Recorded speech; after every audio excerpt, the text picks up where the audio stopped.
कई जगह पे प्रश्न करते हैं कि कौन सा फूल कब धारण कराना चाहिए, कौन सा फूल नहीं कराना चाहिए। जब ठाकुर जी राधा वल्लभ लाल को हरवंश महाप्रभु वृंदावन में लेके आए, स्वामी श्री हरदास जी बांके बिहारी की सेवा कर रहे थे, हरिराम व्यास जी युगल किशोर जी की सेवा कर रहे थे, तो भैया वहां पर सेवा में क्या चीज अर्पण करी जाती थी? उनको इस वन वृंदावन के वैभव से सेवा करी जाती थी। और वन वृंदावन के वैभव में वो गोटे वाली पोशाकें और खूब जोर की खोए की मिठाइयाँ नहीं होती थी। तो आजकल ये जो फैंसी फूल जो चल रहे हैं ठाकुर जी की, वो किसी काम के नहीं। हमेशा पदों में भी आता है कि नवकुंज नवकुंज, तो नवकुंज का मतलब क्या है? मुकुट से लेके नख से लेके शिख तक जितने भी आभूषण होते हैं, वो टगर की कली से, कनेर की कली से, कलियों का इस्तेमाल करने का पीछे भी एक रहस्य है। हस्त कमल, चरण कमल, मुख कमल, नेत्र कमल, राजीव लोचन कहते हैं ठाकुर जी का नाम। कि जो चंपा का फूल है उसके अंदरूनी भाग में जो पीलापन होता है, वैसी प्रिया जी का श्री अंग है। तो ये राधा वल्लभ जी में क्वार के समय पर पितृपक्ष जो होता है उसमें 10 दिन सांझी बनती है फूलों की। इतने तरह तरह के फूल आते हैं। आप इस समय पर हिना का इत्र सूंघ के देखिए, आपकी नाक में से खून निकल जाएगा। और ऐसी सर्दियों में आप खसका इत्र सूंघ के देखिए तो आपकी नाक जो है वो बंद हो जाएगी। इतना इफेक्टिव होती है खुशबू। ये हमने जैसी ये बगलबंदी पहन रखी है ना, ऐसे रंग का फूल होता है पिया बांस। इतना हल्का होता है और इतनी भीनी खुशबू होती है कि एक बार आप सूंघ लें तो सूंघते ही रह जाए। तो फूल इतना ज्यादा इम्पोर्टेंट है प्रभु की सेवा। राधा वल्लभ लाल की जय। प्रभु की सेवा में फूल का बड़ा विशेष महत्व होता है। और फूल, फूल की खुशबू, फूल का रंग, फूल की कोमलता, मृदुलता, ये सारी की सारी एक भक्त श्री जी को भाव से अर्पित करते हैं। तो उसमें विशेष चीज ये आती है, कई जगह पे प्रश्न करते हैं कि कौन सा फूल कब धारण कराना चाहिए, कौन सा फूल नहीं कराना चाहिए। तो मन में बस ऐसी बात आई तो उसी के बारे में आज चर्चा करेंगे कि कौन कौन से फूल किस किस समय पर ठाकुर जी को अर्पण करते हैं। सबसे पहले, फूल है क्या चीज? फूल जो है वो पूर्णता की निशानी है। एक हमने बीज को रोपित किया, उसको हमने जल से सींचा, जल से सींचने के बाद में वह फूल, वह बीज अंकुरित हुआ, एक पौधा बना। पौधे के बाद में वो वृक्ष बनता है, बड़ा वृक्ष बनेगा और उसमें से फूल आने शुरू होते हैं और फूल के बाद में फल आते हैं। तो जो भी हमने मेहनत करी उसका जब हमको पूर्ण रूप से फल मिलता है, वो फल या फूल एक ही बात है। तो ये पूर्णता की निशानी है और इस पूर्णता को हमने श्री जी के अर्पित करी सेवा के लिए। तो जिस तरह से मौसम के हिसाब से हमको रंग चयन करते हैं अपने हम शरीर के लिए, हमको अच्छे लगते हैं, हमारे मन को अच्छे लगते हैं। गर्मी है तो काले रंग अच्छे नहीं लगेंगे, सर्दी है तो लाइट कलर हमको अच्छे नहीं लगेंगे। सर्दी है तो कैसे रंग अच्छे लगेंगे हमें? बिल्कुल डार्क। देखना कभी ठाकुर जी को भी जो है वो डार्क पोशाक पहनाते हैं, शनील की, मोटे मोटे मखमल की, ऐसी जो है पोशाक बनाई जाती हैं। और जब ग्रीष्म ऋतु होती है तो बिल्कुल लाइट कलर्स और बिल्कुल लाइट कपड़ा।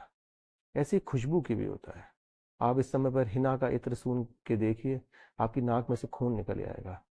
और ऐसी सर्दियों में आप खसका इत्र सूंघ के देखिए तो आपकी नाक जो है वो बंद हो जाएगी। इतना इफेक्टिव होती हैं खुशबुआं।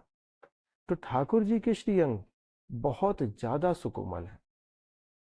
प्रिया जी इतनी सुकोमल हैं, इतनी सुकोमल हैं कि सुकोमलता की भी वे राशि हैं।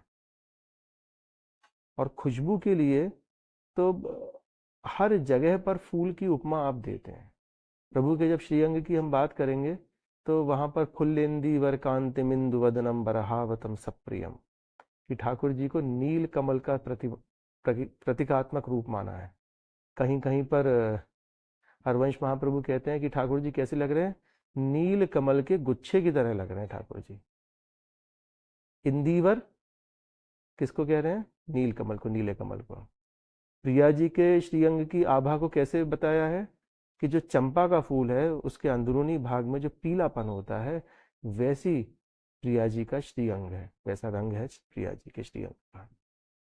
कुंती स्तुति करती है ठाकुर जी की, नमः पंकज नाभाय नमः पंकज मालिने नमः पंकज नेत्राय नमस्ते पंकजांग्रये, कि जिनकी नाभि में से कमल निकले हैं। भगवान का पद्मनाभ है ना नाम। प्रभु के नेत्र कैसे, नमः पंकज नाभाय नमः पंकज मालिने नमः पंकज नेत्राय, जिन्होंने कमल की माला पहन रखी है, जिनके नेत्र जो हैं कमल के जैसे हैं, जो जिनका कि स्वयं पूर्ण अंग जो है वो कैसा है, कमल के रूप में है। कहीं पर एक ऋषि ठाकुर जी की स्तुति करते हैं बड़ी सुंदर, करार विंदे न पदार विंदम मुखार विंदे विनिवेशयंतम वटस्य पत्रस्य पुटेशयानम बालम मुकुंदम मनुषा स्मरामि, कि ठाकुर जी का ऐसा रूप सुंदर कि करार विंदे, अपने हस्त कमल से, न पदार विंदम, अपने चरण कमलों को पकड़ रखा है, और उस चरण कमल को पकड़ के उन्होंने अपने मुख कमल में डाल रखा है। हस्त कमल, चरण कमल, मुख कमल, नेत्र कमल, राजीव लोचन कहते हैं ठाकुर जी का नाम।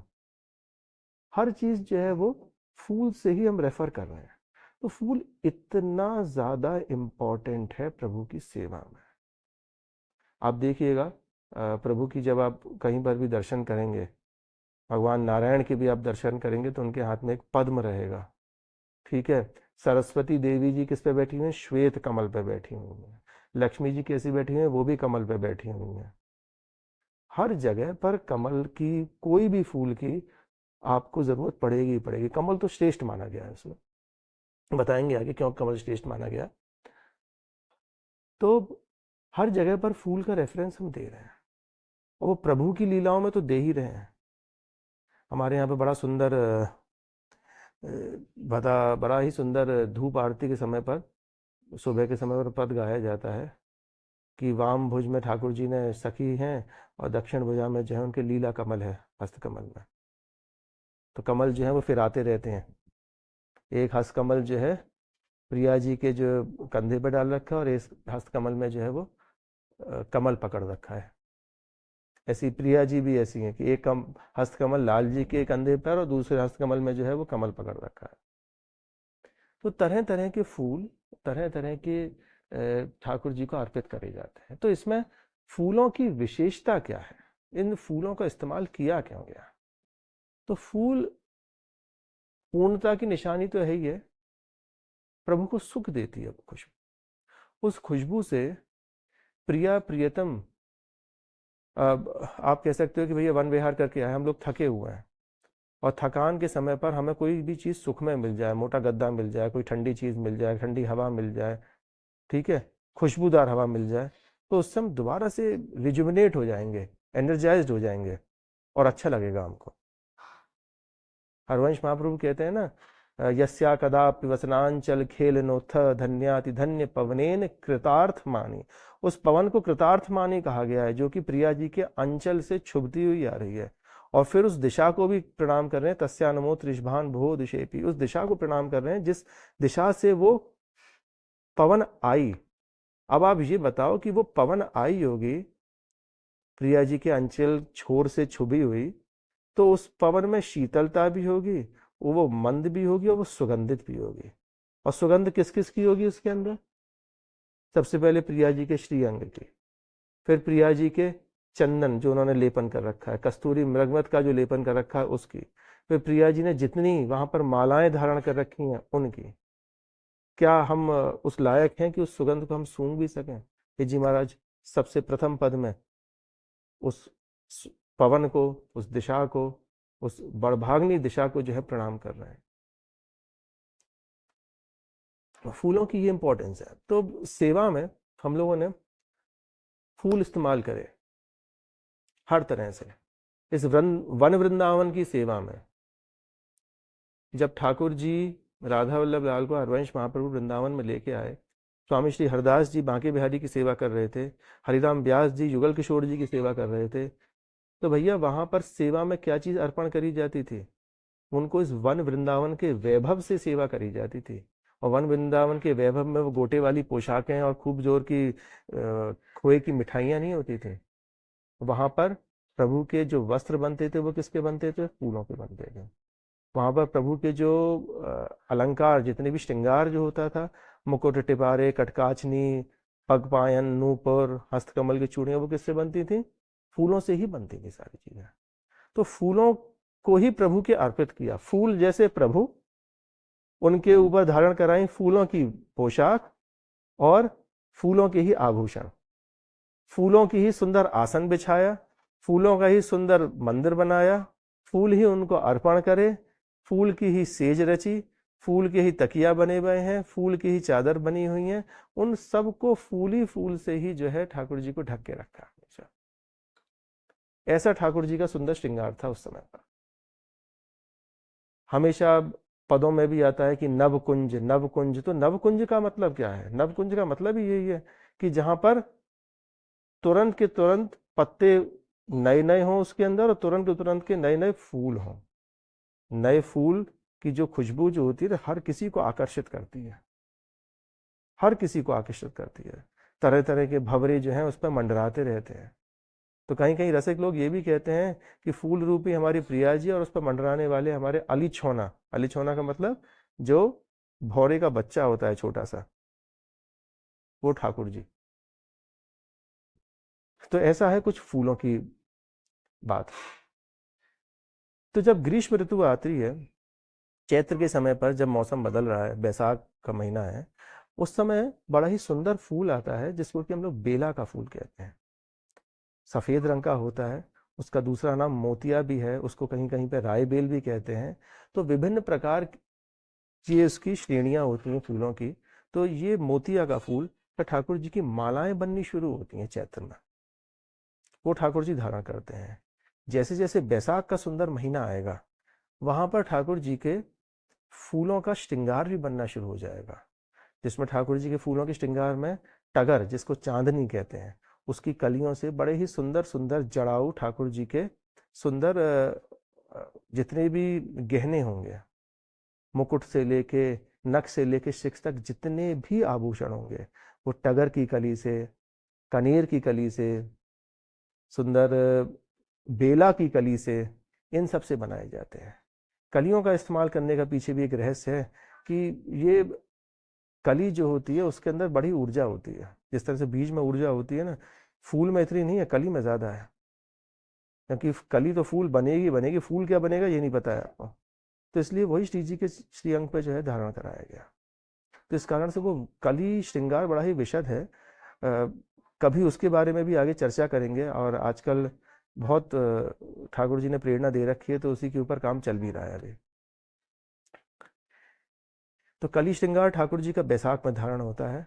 सुंदर सुंदर तरह के राय बेल के बंगले में ठाकुर जी विराजमान होंगे, सुंदर रजनीगंधा के बंगले बने होंगे, और ठाकुर जी उसमें बेला की कलियों की श्रृंगार मालाएं इन सबको धारण करते हैं।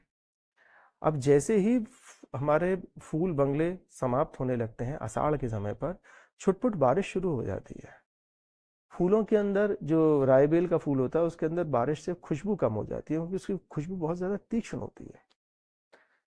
तो उसके लिए वहां पर एक नया फूल श्री जी की सेवा में अर्पित किया जाता है। जब बारिश शुरू होंगी आषाढ़ और सावन के महीने में, वो होती है जूही। जूही की खुशबू इतनी सुंदर होती है, वो खिलती ही बारिश की छींटों से है। छोटी जूही, बड़ी जूही जूही, 3-4 तरह की जूही होती हैं।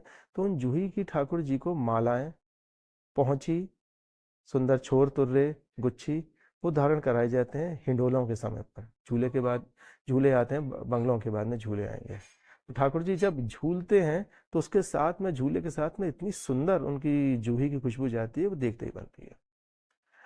आगे झूलों के बाद में जन्माष्टमी, राधाष्टमी पर जब भादों का महीना आएगा, मौसम में परिवर्तन आना शुरू हो जाता है। बारिश होने के बाद में वन संपदा इतनी फलती फूलती है, और उसका कारण भी है फलने फूलने का कि श्री जी का वृंदावन में रास शुरू होगा। शरद की ऋतु आएगी, तो भादों और क्वार में इतने फूल आते हैं, इतने फूल आते हैं। तो सखियों ने एक मनोरथ बनाया कि चलो भैया, फूलों का श्रृंगार तो होता ही है, फूलों से कुछ ड्राइंग भी करी जाए। तो वहाँ पर सांझी बनाई। तो ये राधा वल्लभ जी में क्वार के समय पर पितृपक्ष जो होता है उसमें 10 दिन सांझी बनती है फूलों की। इतने तरह तरह के फूल आते हैं उसमें। मुख्यतः जो फूल होते हैं आपका हम लोग बोलते हैं, एक पारिजात का फूल होता है, बकुल का फूल होता है, सुंदर नाग चंपा के फूल होते हैं। चंपा की तो बड़ी बड़ी वैरायटीज आती हैं। और महाप्रभु के पदों में, चतुरासी जी के पदों में, राधा सुधा निधि के श्लोकों में हर जगह पर मालती, बकुल, चंपा, इन सब का वर्णन किया हुआ है। आज गोपाल रास रथ खेलत, पुलिन कल्प तरु तीर सजनी, इस वाले पद में भी खूब करा गया है। इसी तरह से कहीं पर रास का पद उठाते हैं तो उसमें आता है कि ठाकुर जी ने लाल रंग की पाग धारण कर रखी है, उस पाग में से उनकी अलकावली निकल रही है और उस अलकावली में चंपा के फूल जो है वो खुचे हुए हैं। तो सुंदर चंपा के फूल, सुंदर आपके ये बकुल के फूल, पारिजात के फूल, इनकी सुंदर सुंदर मालाएं जो है उस समय पर बनती हैं। बहुत वृहद फूल आते हैं उस समय पर, तरह तरह के आते हैं। एक अलग ही वैशिष्ट होता है इन फूलों का उस समय पर, स्पेशलिटीज रहती हैं अलग अलग। जैसे ही दीपावली का समय आएगा शरद ऋतु में, वहां पर एक और स्पेशल फूल कार्तिक के समय पर आता है जिसका नाम है पिया बांस।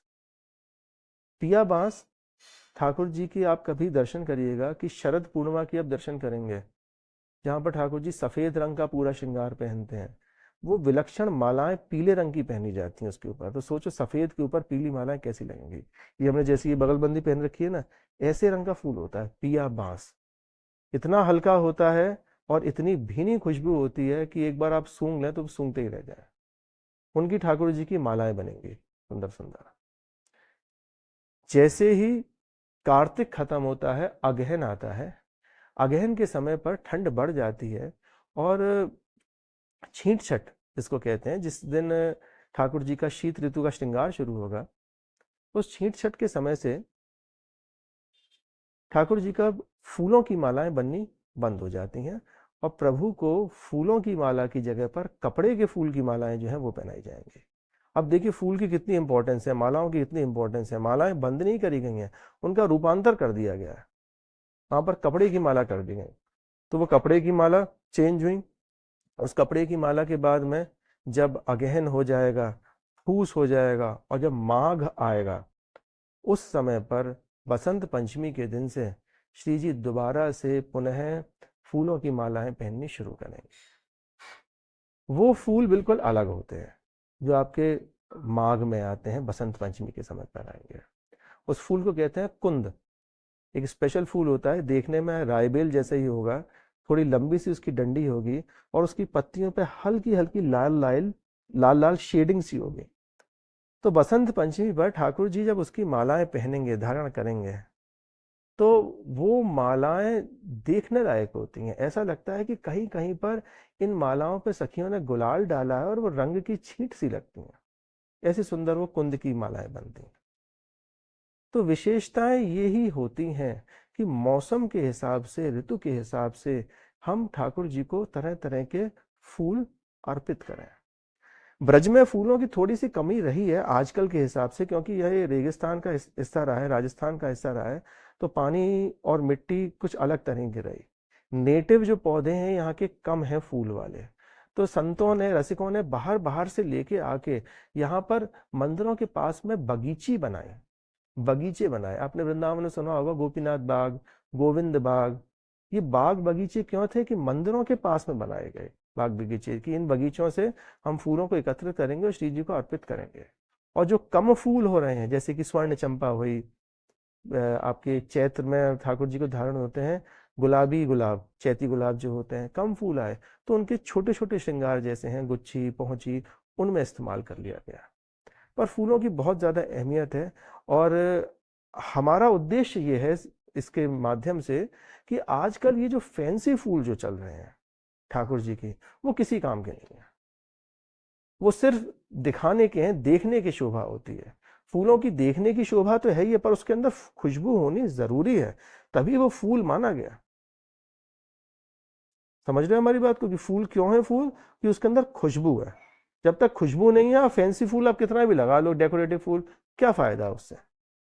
इसलिए कोशिश करें कि प्रभु की सेवा में इसी तरह से क्रमबद्ध, जो बड़ों ने बताया है कि भैया ऐसे ऐसे फूल इस्तेमाल किए जाएंगे और कोई फूल इस्तेमाल नहीं किए जाते। आप देखिए मालाएं जो हैं वो एक ऐसा गुप्त संदेश प्रभु तक लेके जाते हैं कि हरवंश महाप्रभु कहते हैं, माला ग्रंथन शिक्षा मृदु मधु श्रीखंड निर्घर्षणा। प्रिया जी से वो गुहार लगा रहे हैं कि हे प्रिया जी, मुझको माला पोनी सिखाओ। और वो क्यों सिखा रहे हैं? कह रहे हैं कि हर श्रृंगार को धारण कराने के पीछे एक भाव रहता है। माला को भी वो पो रहे हैं, तो माला को पोते पोते वो अपने अंदर भाव रख रहे हैं इस चीज का कि हे प्रियाजू, हे माला जी, आप ऐसी पुवेगा, ऐसी आप ठाकुर जी के ऊपर धारण करें, ऐसी श्री जी के ऊपर धारण हो जिससे कि वो रास करें ना तो वो अटके नहीं माला कहीं पर भी उनके चरणों में। इसलिए तो कोशिश बस यही करिए, श्री जी की सेवा में सुंदर सुंदर फूलों को आप अर्पित करें और खुशबूदार फूलों को अर्पित करें, और विलक्षण फूल जो होते हैं जो कि पहले ब्रज में थे, उन फूलों को आप अर्पित करें। जय श्री राधे।